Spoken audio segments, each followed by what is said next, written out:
Hello' everyone, কি খবৰ আপোনালোকৰ? আজি বৰ বিশেষ একো কথা নকওঁ আৰু পোনপটীয়াকৈ আপোনালোকক কৈ দিছোঁ যে আজি মোৰ বাৰ্থডে, সেইবাবে মই এতিয়া এটা কেক ৰেডি কৰিছোঁ আৰু কেকটো খাবৰ বাবে মানে অতিথি হিচাপে আহিছে নাহৰকটীয়াৰ পৰা গেছ এজেঞ্চি দাদা হয়। তাৰপিছত এইফালে আমাৰ ৰিতেশ আছে আৰু এইফালে এজন আছে, দাদা এজন আছে আৰু আপোনালোকক কেকটো কাটি দেখাই আছোঁ। এইফালে আমাৰ মনোজ ছাৰ আহি গ'ল আৰু এতিয়া বেছি দেৰি নকৰি আপোনালোকক কেকটো দেখাই দিছোঁ আৰু ৰিতেশে ভিডিঅ' কৰিব, মই কেক কাটি আছোঁ। আৰু এয়া হৈ গ'ল বাৰ্থডে কেক, লগত এয়া আৰু এটা কেক। এইফালে আমাৰ বিশ্বদাও কেক কটাৰ লগে লগে উপস্থিত। এইফালে আমাৰ গোলাপী, দীপু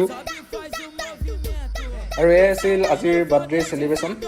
আৰু আপোনালোকে হাঁহিব নালাগে দেই, এতিয়া কমেণ্টত মোক মানে পূৰা ধুব মানে এতিয়া কি বাৰ্থডে পাতিলি, কি কেক কাটিলি, বহুত ডাঙৰ কেক কাটিলি। এই আৰু দুখীয়া মানুহ কি কৰিম আৰু, পইচা পাতি নাই যে।